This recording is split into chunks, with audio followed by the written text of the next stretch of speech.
हम लोगों का फ्यूचर, बच्चे का फ्यूचर क्या होगा? आप लोग तकरीबन कितने बच्चे आप? हमको सर के साथ, मैम के साथ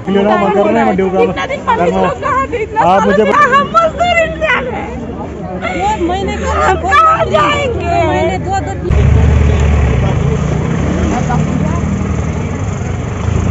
उमर सर लाइव चल रहे हैं। चला उमर सर।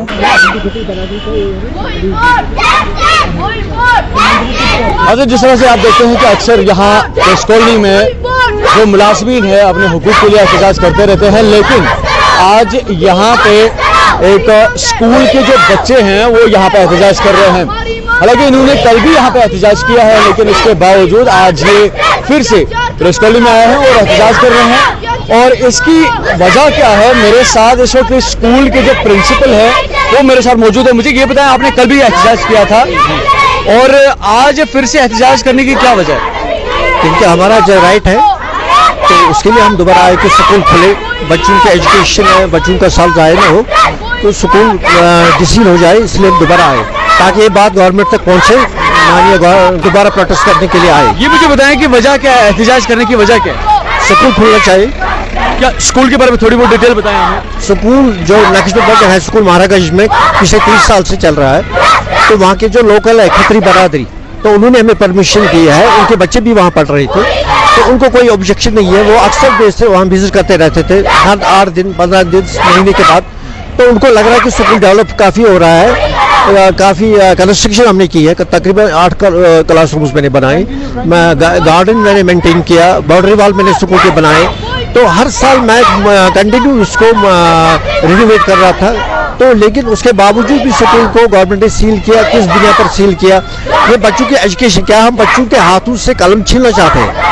इनको पढ़ना है, पिछले 30 साल ऑलरेडी हमें ज़ाया हुए हैं कोविड की वजह से। मुझे बताएं कि क्या कोई ऑफिशियल ऑर्डर आपके पास आया जिसमें ये लिखा गया हो कि आप जो प्रेमिसेस हैं उनको खाली करें, या कोई ऐसा प्रोसेस हुआ कानूनी तौर पर? उन्होंने वहाँ से जो ऑर्डर दिया है 2 दिन पहले, उस पर लिखा है ये माइग्रेंट प्रॉपर्टी है, जबकि माइग्रेंट प्रॉपर्टी है ही नहीं। तो ये बेसिकली वहाँ की जो खत्री है रहने वाले महाराजगंज के, उनकी प्रॉपर्टी है, रहते हैं उसी गली में, उसी महाराजगंज एरिया में, उसी स्कूल के सामने वो रहते हैं। माइग्रेंट नहीं है प्रॉपर्टी में, वो वही रहते हैं, उनका बिजनेस वही चल रहा है, उनकी फैमिली वही है। ठीक है, तो इसके बारे में क्या किया फिर जब आपको कहा गया कि प्रेमिसेस आप खाली कर लीजिए, बच्चों को बाहर निकालिए, तो उसके बाद क्या किया आपने? उसके बाद हम आए यहाँ प्रोटेस्ट करने के लिए कल। ठीक, हम आए यहाँ प्रोटेस्ट। अभी कितने बच्चे हैं जो इसकी वजह से मुतासिर हुए?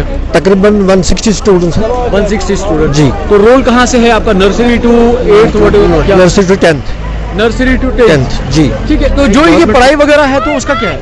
ये गवर्नमेंट रिकॉग्नाइज्ड स्कूल है, तो इसमें हर जो 2-3 साल 5 साल के बाद इंस्टीट्यूट होते हैं गवर्नमेंट की तरफ से, उनको भी लग रहा है कि ये जो बिल्डिंग है ये आर्य समाज की जहाँ पर, या खत्री बरादरी की जहाँ पर भी बिल्डिंग्स है, वो इसी पर्पस के लिए बनाई गई कि वहाँ स्कूल चले। अच्छा। और ये जो बिल्डिंग कुछ 1960 से वहाँ स्कूल चल रहा था, ये आज की बात ही 1960 से चल रहा था स्कूल। उसके बाद 85 तक भी एक स्कूल चला था, उसका नाम था न्यू कैम्ब्रिज पब्लिक स्कूल। उसके बाद सबा एक्सपीरियंस स्कूल चला था 1996 तक। उसके बाद नकीगंज स्कूल 97 से आया, हमने वहाँ पर अभी अकोमोडेशन मिली, वहाँ पर परमिशन मिली बाज़ाब्ता तौर पर, एक लेटर मिली प्रेसिडेंट के हाथों से कि परमिशन कि आप वहाँ स्कूल रन करवाइए। ठीक है, प्रेजेंटली अभी आपने क्या किया, क्या कोशिश कर रहे हैं आप इस प्रोटेस्ट के बगैर, और क्या कर रहे हैं कानूनी लेवल पे, क्या कर रहे हैं आप? कानूनी लेवल पर मैंने डिसली का ऑर्डर लाया कोर्ट से, लेकिन वो डिसली का ऑर्डर 3-4 दिन चला, उसके बाद दोबारा सील किया गया। ऑर्डर का भी कोई नहीं है, किस बेसिस पर बंद किया, बस ये माइग्रेंट प्रॉपर्टी है, जो कि गलत है। ये माइग्रेंट प्रॉपर्टी है ही नहीं। इसके जो ओनर्स थे वहाँ पर, जिसके इसके साथ वाबस्ता है, इस बिल्डिंग के साथ, वो वही रहते हैं उसी गली में। आपका मानना है कि कंफ्यूजन की वजह से ये सब हो रहा है? ये कंफ्यूजन की वजह से, ये माइग्रेंट प्रॉपर्टी है ही नहीं, ये कंफ्यूजन है गवर्नमेंट। अब अगर इन बच्चों को वहाँ पे पढ़ने के लिए जगह नहीं मिली तो फिर क्या करेंगे आप? मैंने बच्चों को मर्ज करने की कोशिश की दूसरे स्कूल में, लेकिन बच्चे माने नहीं, कहा कि हमें अपना स्कूल चाहिए, जो फैसिलिटी हमें अपने स्कूल में वो उस दूसरे स्कूल में है ही नहीं। और ये गरीब बच्चे हैं, इसमें ऑर्फन्स हैं, इसमें BPL स्टूडेंट्स हैं, तो जो हमें मंथली फी दे नहीं पाते हैं, 200, 300, 400 उनकी मंथली फी है, तो उनका कहना है कि हमें अपना स्कूल चाहिए, क्योंकि दूसरे स्कूल में फी रेट ज़्यादा हाई है, गवर्नमेंट स्कूल ये जाना नहीं चाहते। राइट।